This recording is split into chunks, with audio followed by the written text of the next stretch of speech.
পাঠ ৯ সৃজনশীলতার ধারণা। শান্তনু পত্রিকায় শিশুদের পাতা পড়ছিল। একটি শব্দ তাকে বেশ আকৃষ্ট করল। শব্দটি হল সৃজনশীলতা। শান্তনু তার মাকে প্রশ্ন করল, আচ্ছা মা, সৃজনশীলতা কি? মা বললেন, সৃজনশীলতা হল নতুন কিছু সৃষ্টি করা। আবার কোনো কাজ নতুন রূপে নতুনভাবে করাটাও সৃজনশীলতা। মা ঠিকই বলেছেন। নতুন কিছু তৈরি করা, যা ভালো কাজে লাগতে পারে বা কোনো কাজ নতুনভাবে করা এক ধরনের সৃজনশীলতা।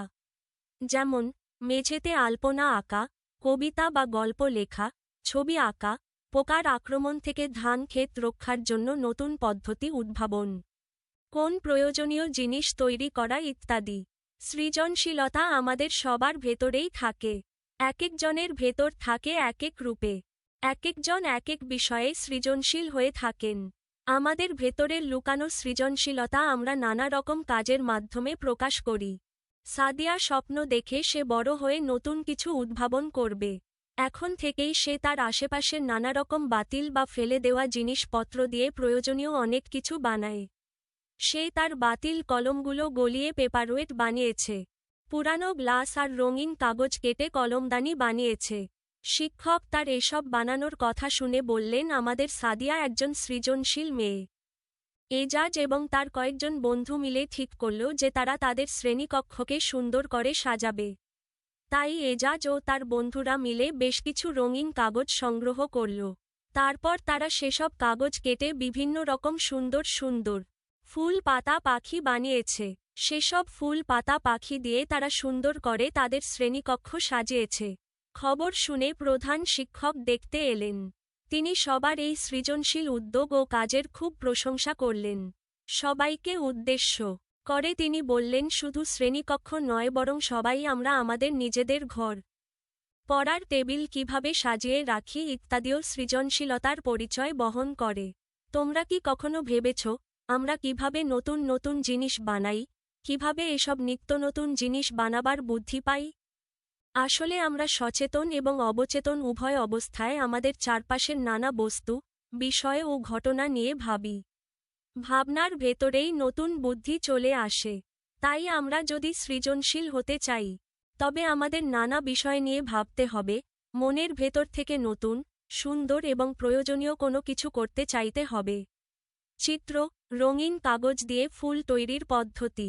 সৃজনশীলতার ধারণা, সংক্ষিপ্ত ও সহজ ব্যাখ্যা। সৃজনশীলতা কি? সৃজনশীলতা হল নতুন কিছু তৈরি করা অথবা কোনো কাজকে নতুনভাবে, নতুন রূপে করা। যে কাজ মানুষের উপকারে আসে, সুন্দর হয় বা সমস্যা সমাধানে সাহায্য করে, তাই সৃজনশীলতার পরিচয়। সৃজনশীলতার উদাহরণ: আলপনা আঁকা, ছবি আঁকা, কবিতা বা গল্প লেখা, বাতিল জিনিস দিয়ে নতুন প্রয়োজনীয় জিনিস বানানো, ফসল রক্ষার নতুন পদ্ধতি উদ্ভাবন, শ্রেণীকক্ষ বা ঘর সুন্দর করে সাজানো। সবার মধ্যেই সৃজনশীলতা আছে। সৃজনশীলতা জন্মগতভাবে আমাদের সবার ভেতর থাকে। তবে একেকজনের সৃজনশীলতা এক এক বিষয়ে প্রকাশ পায়। কেউ আঁকায়, কেউ লেখায়, কেউ বানানোর কাজে, কেউ সাজানোতে। গল্প থেকে শিক্ষা। সাদিয়া বাতিল জিনিস ব্যবহার করে নতুন জিনিস বানিয়ে তার সৃজনশীলতার পরিচয় দিয়েছে। এজাজ ও তার বন্ধুরা দলগতভাবে শ্রেণীকক্ষ সাজিয়ে সৃজনশীল উদ্যোগের দৃষ্টান্ত স্থাপন করেছে। সৃজনশীলতা কিভাবে বাড়ানো যায়? চারপাশের বিষয়গুলো মন দিয়ে লক্ষ্য করা, নতুন কিছু করার ইচ্ছা রাখা, ভাবতে শেখা ও কল্পনাশক্তি ব্যবহার করা, নিয়মিত চেষ্টা ও অনুশীলন করা। উপসংহার: সচেতন ও অবচেতন চিন্তার মাধ্যমেই নতুন বুদ্ধি জন্ম নেয়। তাই ভাবনা, কল্পনা ও কাজে প্রয়োগের মধ্য দিয়েই সৃজনশীলতা বিকশিত হয়।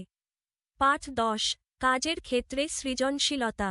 এসো নিচের কয়েকটি ঘটনা পড়ি। ঘটনা ১।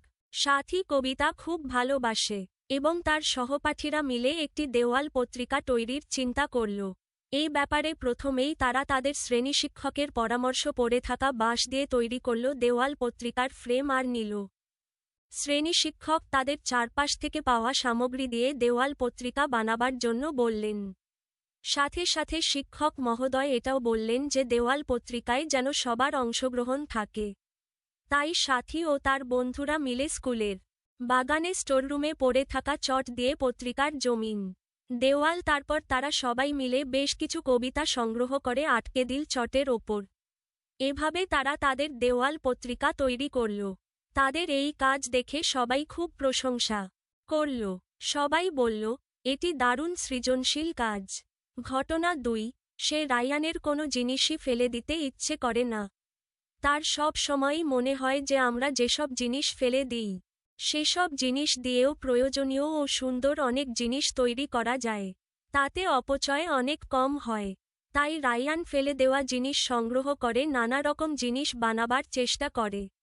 সে কোমল পানীয়ের ফেলে দেওয়া ক্যান আর নানা রকম রঙিন কাগজ দিয়ে ফুলদানি, কলমদানি ইত্যাদি তৈরি করেছে। এসব জিনিস সে নিজে যেমন ব্যবহার করে তেমনি বন্ধুদেরকে উপহার হিসেবে দেয়। তার দেওয়া এসব উপহার বন্ধুরা অনেক পছন্দ করে। এসব ছাড়াও সে দড়ি ও কাপড় দিয়ে নানা রকম পুতুল, প্লাস্টিক বোতলের উপরের অংশ দিয়ে তেল ঢালার জন্য ফানেল, চোঙ, পুরানো কলম দিয়ে পেপারওয়েট, ছবির ফ্রেম ইত্যাদি তৈরি করেছে। সবাই বলে কাজের ক্ষেত্রে রায়ানের এই সৃজনশীলতা অত্যন্ত প্রশংসনীয়। ঘটনা 3, নাফিসার আঁকার হাত অনেক ভালো। সে ছবি আঁকতেও খুব পছন্দ করে। সে তার চারপাশের নানা বস্তুর ছবি আঁকে। সে যেমন প্রকৃতির ছবি আঁকে তেমনি আঁকতে পারে আলপনা। আত্মীয় কিংবা পাড়া প্রতিবেশীদের বিয়ে কিংবা অন্য অনুষ্ঠানে নাফিসা আলপনা এঁকে দেয়।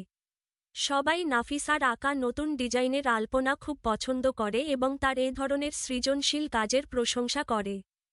শুধু তাই নয়, নাফিসা তার নিজের ও তার বোনের জন্য পোশাকের নতুন ডিজাইনও করে থাকে। যেহেতু পোশাকের ওই ডিজাইনগুলি নাফিসার নিজের করা, তাই তার পোশাক আর সবার চেয়ে আলাদা। গত বিজয় দিবসে নাফিসা মুক্তিযুদ্ধের ছবি এঁকেছিল, যা সে থানা শিক্ষা অফিসারকে উপহার হিসেবে দিয়েছে। থানা শিক্ষা অফিসার নাফিসার আঁকা এই ছবির খুবই প্রশংসা করেছিলেন এবং বলেছিলেন আমাদের সবার নাফিসার মতো সৃজনশীল হবার চেষ্টা করা উচিত। এখন বলতো দেখি, আমরা কোন কোন কাজের ক্ষেত্রে সৃজনশীলতার পরিচয় দিতে পারি? আমরা আমাদের পড়ার টেবিল, বই খাতা, নিজের ঘর ও প্রয়োজনীয় জিনিসপত্র ইত্যাদি সুন্দর করে গুছিয়ে রাখতে পারি। আমরা বই খাতার পাশে বিষয়ের নাম লিখে রাখতে পারি যাতে বইয়ের স্তূপ থেকে সব বই না নামিয়ে প্রয়োজনীয় বইটি খুঁজে পেতে পারি। আমরা খাতার বা লেখার কাগজের চারপাশে মার্জিন টেনে নিয়ে লিখতে পারি। তাতে আমাদের খাতা দেখতে আরও সুন্দর লাগবে। আমরা আমাদের পাঠ্যবিষয় সম্পর্কিত নানা বিষয় নিয়ে বিভিন্ন পোস্টার তৈরি করে আমাদের শ্রেণীকক্ষ সাজাতে পারি। কাজ, আমরা প্রত্যেকে কী ধরনের সৃজনশীল কাজ করতে পারি তার একটি তালিকা, কাজের বর্ণনাসহ তৈরি করি। অন্তত 2টি কাজ বর্ণনাসহ উপস্থাপন করি। আমি যেসব সৃজনশীল কাজ করতে পারি: 1. বাতিল জিনিস দিয়ে প্রয়োজনীয় সামগ্রী তৈরি। আমি ফেলে দেওয়া প্লাস্টিক বোতল, কাগজ ও ক্যান ব্যবহার করে কলমদানি, ফুলদানি বা ছোট পেপারওয়েট বানাতে পারি। এতে অপচয় কমে এবং নতুন জিনিসের প্রয়োজন মেটে। এসব জিনিস আমি নিজের কাজে ব্যবহার করতে পারি বা বন্ধুদের উপহার দিতে পারি। 2. পড়ার টেবিল ও বই খাতা সৃজনশীলভাবে সাজানো। আমি পড়ার টেবিল গুছিয়ে রাখতে পারি। বই খাতার মলাটে বিষয়ের নাম লিখে রাখব। খাতায় সুন্দর মার্জিন টেনে পরিষ্কারভাবে লিখব। এতে পড়াশোনার প্রতি আগ্রহ বাড়ে এবং প্রয়োজনীয় জিনিস সহজে পাওয়া যায়। 3. পোস্টার ও চার্ট তৈরি। পাঠ্যবিষয় সম্পর্কিত তথ্য, ছবি ও রঙিন কাগজ ব্যবহার করে পোস্টার বা চার্ট তৈরি করতে পারি। এগুলো দিয়ে শ্রেণীকক্ষ সাজালে পড়াশোনাও আনন্দদায়ক হয়। উপসংহার: সৃজনশীলতা মানে নতুনভাবে ভাবা ও কাজ করা। চেষ্টা ও অনুশীলনের মাধ্যমে আমরা সবাই কাজের ক্ষেত্রে সৃজনশীল হয়ে উঠতে পারি। পাঠ 11, কয়েকজন সৃজনশীল মানুষের গল্প।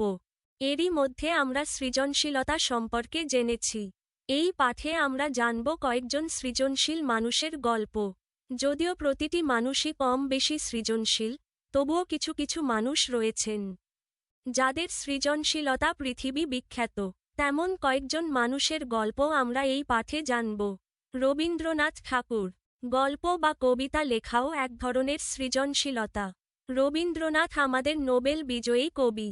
তিনি মানুষের জীবন, মন আর প্রকৃতি নিয়ে গল্প, কবিতা, নাটক, উপন্যাস ও অসংখ্য গান লিখেছেন। গানে সুরও দিয়েছেন। তিনি ছবিও আঁকতেন।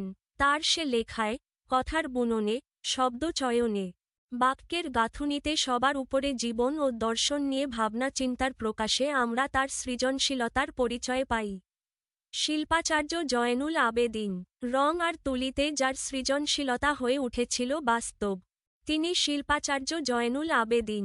মানুষের দৈনন্দিন জীবনযাপন আমরা সবাই দেখি, আমরা সবাই সেই জীবনযাপনের মধ্য দিয়েই যাই। তবু আমাদের দেখা জয়নুল আবেদিনের মতো হয় না। সবার পক্ষে সবকিছুকে পাশ কাটিয়ে যা আঁকতে চায় তা যথার্থভাবে আঁকা সম্ভব হয় না। সম্ভব হয় তাদের পক্ষে যারা শিল্পাচার্য জয়নুল আবেদিনের মতো সৃজনশীল। Thomas Alva Edison. খুব ছোটবেলায় এডিসনকে স্কুলে খুব করে বকা খেতে হয়েছিল পড়া না পারার কারণে। কিন্তু এই এডিসনই সবার বিচারে শতাব্দীর অন্যতম সৃজনশীল মানুষ। হাজারের বেশি আবিষ্কারের রেকর্ড রয়েছে তার। এই যে আমরা বিদ্যুৎ বাতির আলোয় রাতের অন্ধকারেও চারপাশ উজ্জ্বল দেখি, সেটা এই এডিসনের আবিষ্কার। আজকালকার বহুল ব্যবহৃত ইলেকট্রনিক যন্ত্র যেমন ক্যাসেট প্লেয়ার কিংবা সিডি প্লেয়ার আবিষ্কার হওয়ার পূর্বে মানুষ যে গ্রামোফোনে গান শুনত, সেই গ্রামোফোনও এডিসনের আবিষ্কার। এছাড়া তিনি টেলিগ্রাফও আবিষ্কার করেন। Leonardo da Vinci. 1452 সালের 15 এপ্রিল ইতালির কালজয়ী চিত্রশিল্পী লিওনার্দো দা ভিঞ্চি ফ্লোরেন্সের অদূরবর্তী ভিঞ্চি নগরের একটি গ্রামে জন্মগ্রহণ করেন। তার পুরো নাম লিওনার্দো দি শের পিয়েরো দা ভিঞ্চি। খুব অল্প বয়সে তার শিল্প মেধার বিকাশ ঘটে। তার বিখ্যাত শিল্পকর্মগুলোর মধ্যে Mona Lisa, the last supper, Madonna অন্যতম। অবশ্য বহুমুখী প্রতিভাধর লিওনার্দো দা ভিঞ্চির অন্যান্য পরিচয়ও রয়েছে।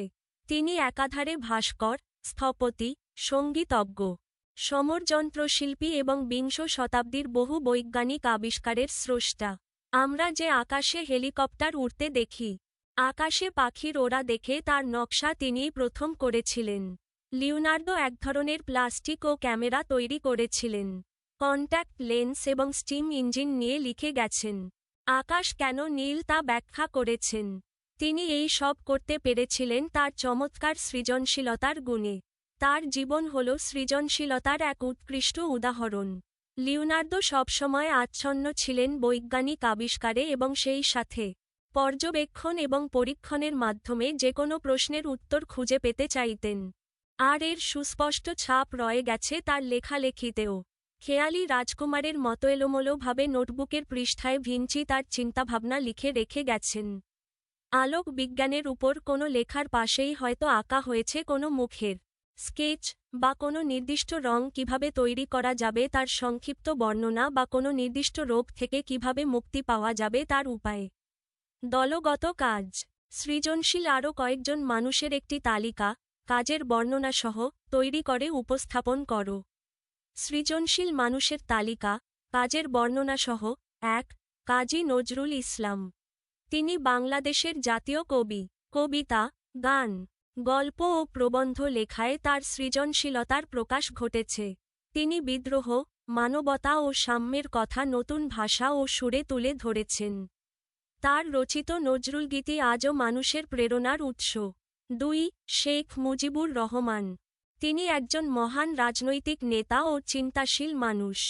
তার সৃজনশীল নেতৃত্ব ও দূরদর্শী চিন্তার মাধ্যমে একটি স্বাধীন রাষ্ট্র গঠনের পথ তৈরি হয়। ভাষণ ও রাজনৈতিক কর্মসূচিতে তার চিন্তার নতুনত্ব স্পষ্টভাবে দেখা যায়। ৩. সত্যজিৎ রায়। তিনি একজন বিখ্যাত চলচ্চিত্র নির্মাতা, লেখক ও চিত্রকর। তার নির্মিত চলচ্চিত্র ও লেখা গল্পে সমাজ, মানবিকতা ও বাস্তব জীবন সৃজনশীলভাবে ফুটে উঠেছে। তিনি শিশু ও কিশোরদের জন্যও অনেক জনপ্রিয় লেখা লিখেছেন। ৪. মাইকেল মধুসূদন দত্ত। তিনি বাংলা সাহিত্যে অমিত্রাক্ষর ছন্দ প্রবর্তন করে নতুন ধারার সূচনা করেন। নাটক ও কাব্যে তার সৃজনশীল চিন্তা বাংলা সাহিত্যকে সমৃদ্ধ করেছে। ৫. বিজ্ঞানী আইজ্যাক নিউটন। তিনি মহাকর্ষ সূত্রসহ বিজ্ঞানের অনেক গুরুত্বপূর্ণ তত্ত্ব আবিষ্কার করেন। প্রকৃতিকে গভীরভাবে পর্যবেক্ষণ ও চিন্তার মাধ্যমে তিনি সৃজনশীলতার অসাধারণ দৃষ্টান্ত স্থাপন করেছেন। উপসংহার। এই মানুষগুলো তাদের চিন্তা, কাজ ও উদ্ভাবনের মাধ্যমে প্রমাণ করেছেন যে সৃজনশীলতা মানুষকে অনন্য করে তোলে এবং সমাজ ও পৃথিবীকে এগিয়ে নেয়।